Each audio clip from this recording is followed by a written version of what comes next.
Yan, si paring ulat, oh. Tignan mo. So guys, to, kunin natin to. Ito yung tinatawag naming pugaan sa Ilocano. Pero aywan ko sa Tagalog kung anong tawag dito. Dito nauulam siya guys. Exotic food to. Parang gulay din siya. Dito, yung tiktik namin dito, ginagataan namin. Tapos, yung iba naman, nilalagyan nila ng sardina. Lagyan mo ng karne ng baboy o walang problema. Yan guys ha. Hindi siya gaano mahirap kunin. Wala siyang tinig. Wala siyang tinig. Hindi katulad ng ginagawang basket na mahirap kunin. Ito guys, para siyang nganga. Udang tanta pa rin eh. Udang itan eh. Ito. Yan na. Yan. Hindi, mas mababa pa. Mababa pa. Mataas na yan. Medyo maparigay ito. Mataas na yan.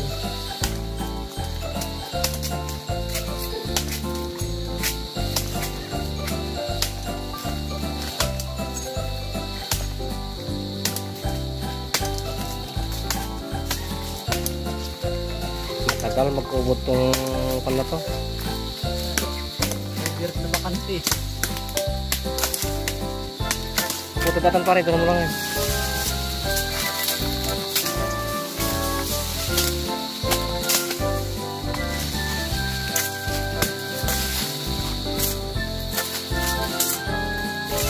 Ano nga ito pa na ito pare? Nababa pa ata pa eh. Ibababam, bababam. Baba, ipay. Nung atake din ah. Kamu na ubugin. So babalatan ko pa to guys ha.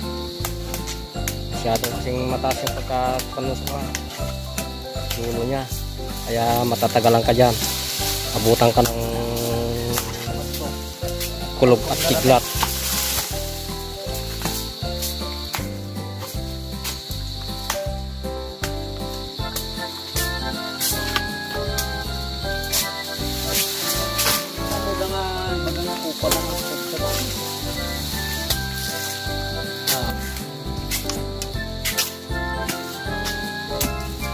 Kita.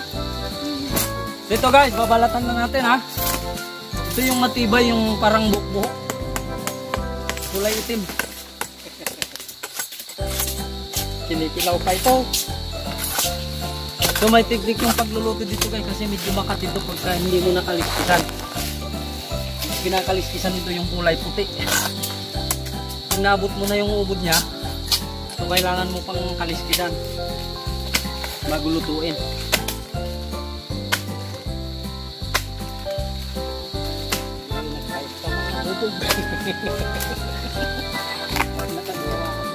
Mahirap pala mag-ubod guys. Wala nang practice eh.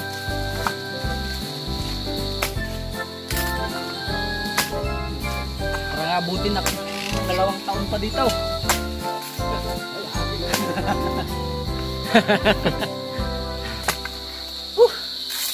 Ikaman pare. Masyag tayo dito.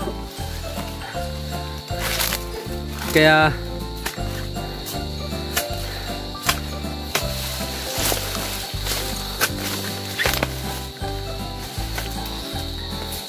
papakita ko rin sa inyo kung paano lutuin guys. Para pag nakakita kayo sa mga bundok ng ganito, so pwede nyo kunin at tulamin. Ganito yung dahon guys oh. Para siyang nganga. Ito. Yung dahon niya oh. Yan. Ito yung puno niya. Para siyang nganga. Ayan. Oh. Iba naman yung yantok na sinasabi. So dito tayo sa kakahuyan guys oh. Bundok. So ayan. Hustler to. Yung kumpare ko na to. Talaga naman. Kahit sa chicks to, hustler yan. Hindi lang sa pag-uubod.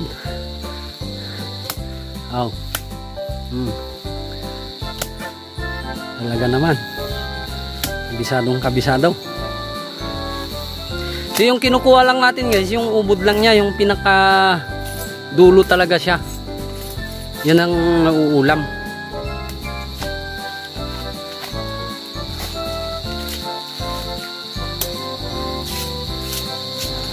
Ayan, kakaliskisan siyang ganyan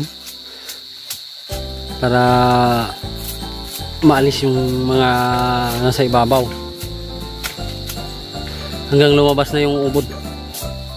Pag medyo malambot na, yun na, pwede na guys. Yan kasi makapal pa eh, mabigat masyado.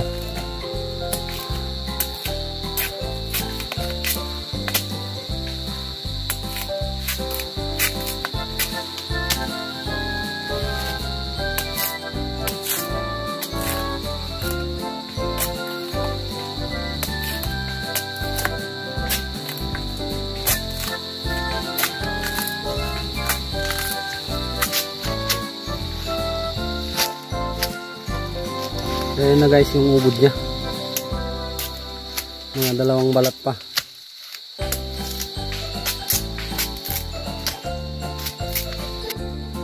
So ayan na guys oh. Yan na yung ubod, last na balat na yan. So ayan na, nakikita naman nyo, puting-puti na siya oh.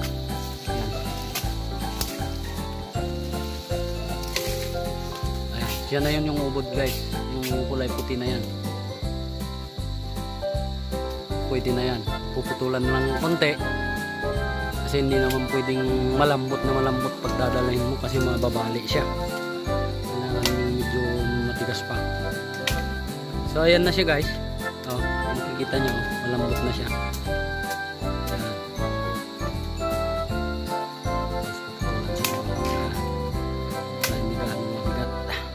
Ayan na guys, nakaisa na tayo. Woohoo!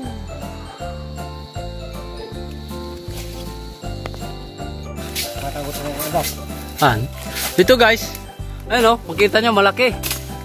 So yan yung kukunin namin na isa. So nakakuha na kami ng isa. Pero yung kasama namin isa maraming nakuha. Dalawa na. Ayan. Oh, 2 na yung nakuha niya. Pangatlo. Pangatlo na yan.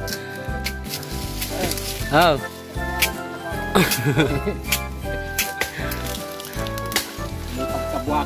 So ito yung dahon nyo guys oh, parang nganga siya.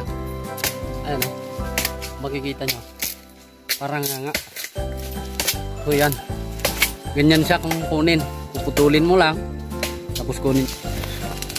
Ayan na, siya na yan yung ubod. Ayan, ayan na yung ubod guys oh. Oh yan, makikita nyo. So bali nakatatlo na siya. Marami ng karne yan. Pwedeng sahugan na yan ng karne. Sardinas pwede rin. Pero yung pinaka specialty niyan ay ginataan.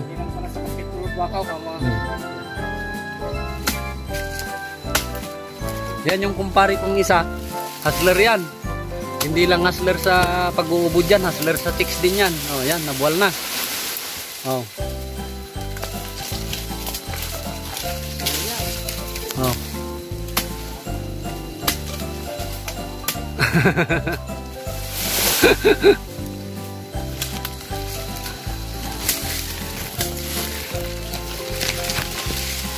So dito guys, makikita nyo mayroon na ring mga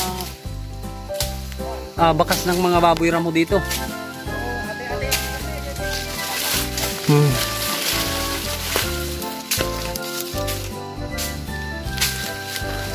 So dito guys, nasabi ko nga nakakaabot yung mga baboy ramo dito. Oh, ito. Ito naman yung anahaw na sinasabi. Yan. Pwede ring uburin yan pero sayang kasi ginagamit yung dahon niya. Panggawa ng kubo, panggawa ng bahay, pwede. Rest house. Puluan ng palakol. So yan guys oh, makikita nyo. May mga daanan ng baboy ramo. Kuha kaming isa dito. Ayan. Ayan. Laki. Malaki to guys. Ayan oh. Malaki yung kinuha niya.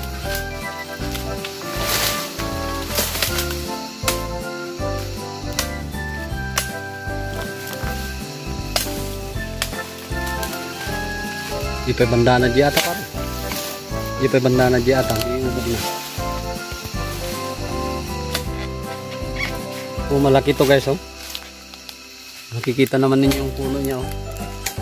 Ito yung puno niya na malaki. Ito yung kukunin natin mamaya. Itong isa. Yan. Pugaan sa Ilocano, ewan ko lang sa Tagalog kung anong tawag dito. Hindi ko alam.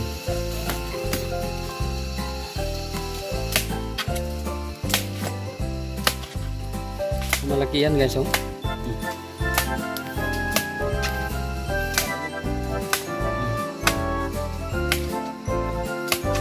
So ayan na guys yung ubod ng pan ito oh, yung malaki. So ayan na siya. Kung makikita niya.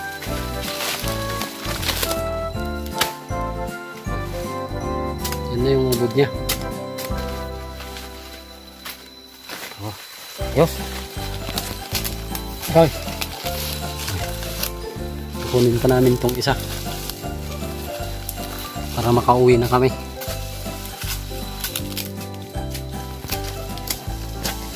Ito pa lang yung nakuha natin guys, yung isa pa lang.